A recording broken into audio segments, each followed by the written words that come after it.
Ya, kita tahu kasus COVID dilaporkan meningkat di sejumlah daerah termasuk ibu kota sebagai penyumbang kasus tertinggi.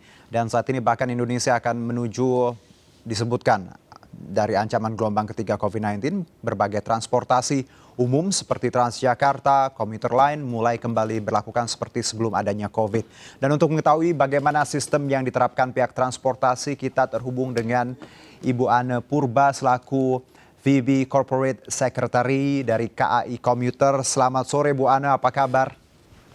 Selamat sore Mas Dino, kabar luar Ya, biasa. alhamdulillah sehat. Iya Bu. Bu Ana, kita berbincang mengenai apakah ada treatment baru nih terkait, kita tahu level PPKM Jakarta level 1 dari minggu lalu, tapi apakah ada yang terbaru yang bisa diupdate untuk para pengguna KRL?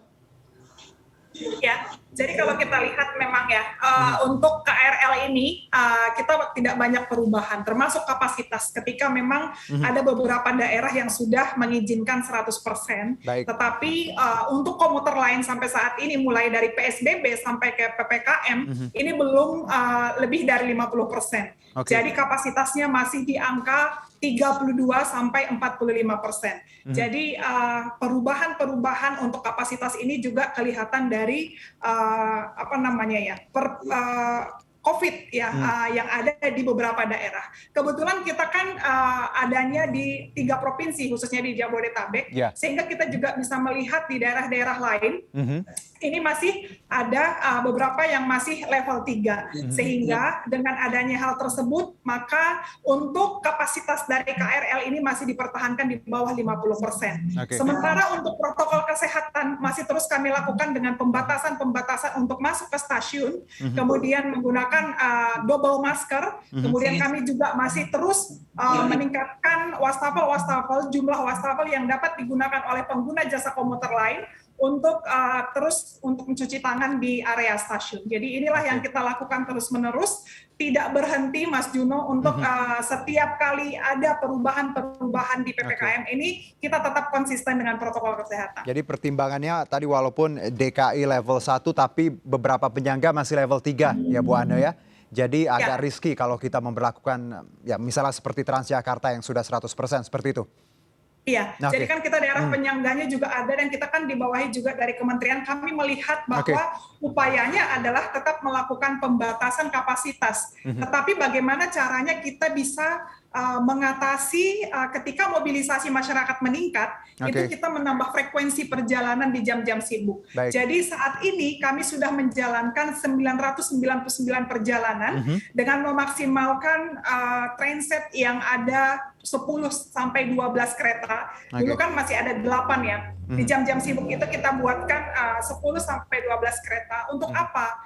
Kita tetap melakukan pembatasan kapasitas supaya tidak terlalu padat, tetapi untuk mengakomodir mobilisasi masyarakat yang tinggi, kami menjalankan 999 perjalanan, kemudian yang biasanya di masa normal saja mengangkut 1,2 juta penumpang, kami menjalankan 86 trainset. Sekarang kita bisa menjalankan 94 sampai 96 trainset supaya kita tetap bisa mendukung protokol kesehatan dengan meningkatnya mobilisasi masyarakat di Jabodetabek khususnya. Baik, Bu Ana, kalau bicara data sendiri terkait penumpang KRL, dari data yang saya baca bahwa di Oktober terjadi peningkatan sekitar 300.000, seperti apa kalau boleh tahu?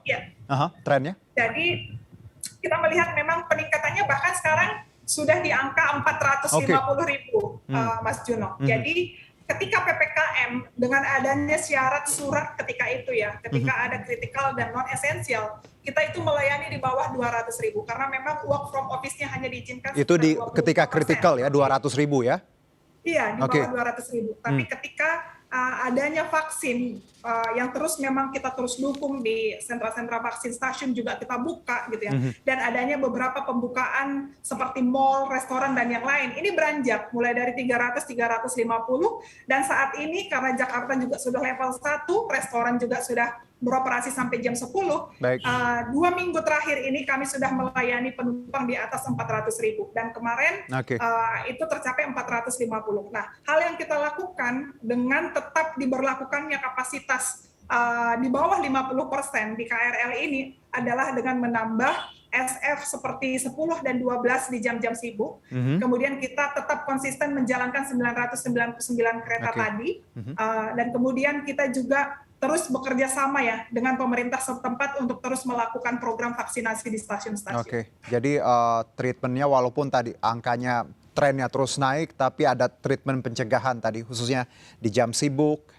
Jadi rute-rute juga para angker ya Bu, anak kereta bisa terlayani. Nah kalau bicara mengenai syarat Bu Ana, kita tahu bahwa untuk naik KRL ada beberapa syarat yang kita harus patuhi. Untuk anak-anak saya dengar sudah bisa untuk 12 tahun, tapi di bawah 5 tidak boleh atau seperti apa?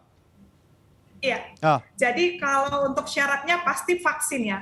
Harus sudah vaksin yang dapat diakses melalui Peduli Lindungi ataupun aplikasi banyak sekarang yang sudah terintegrasi dengan Peduli Lindungi. Atau dengan sertifikat vaksin manual karena masih banyak pengguna kami yang belum support untuk handphonenya untuk mendownload aplikasi Peduli Lindungi. Nah, khusus anak-anak ini kan ada beberapa sudah membuka sekolah ya.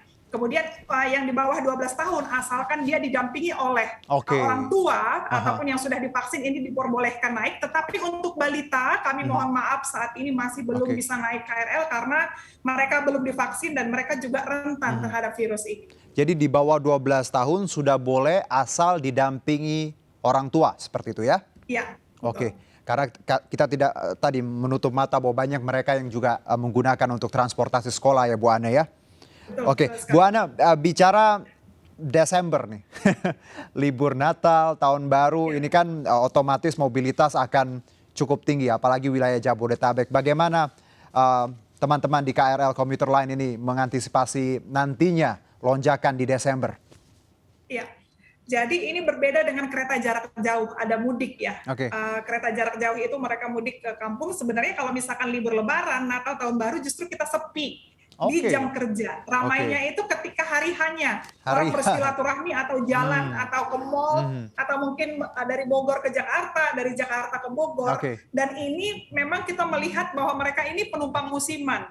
Nah, ini yang memang menjadi tantangan buat kita karena bayangkan saja 1 tahun atau 2 tahun lebih tidak naik KRL, yang dia ingat naik KRL datang ke stasiun, kemudian tapping, masuk, kemudian bebas naik KRL.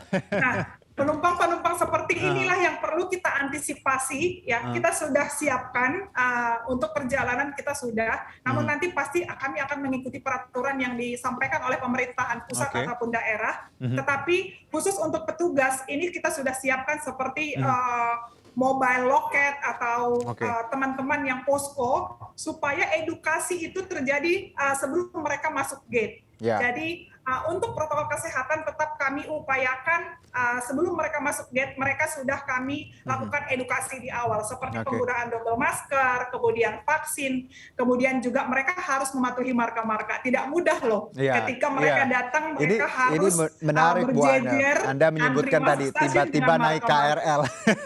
Ini biasa terjadi di hari-hari besar, hari libur ya.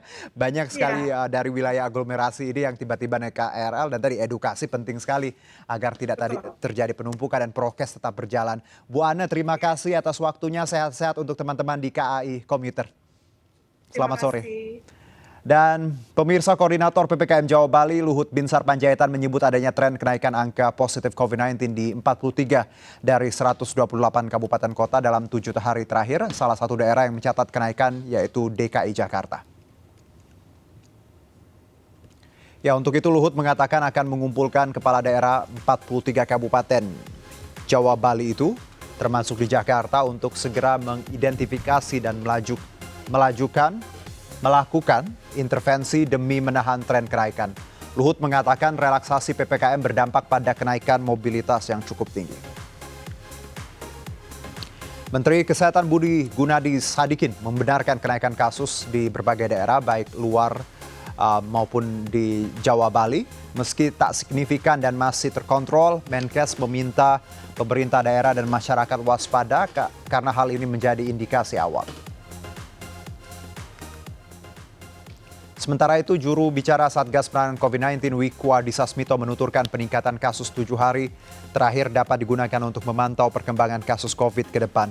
Untuk itu, kegiatan berkumpul di kalangan publik yang semakin meningkat perlu diantisipasi.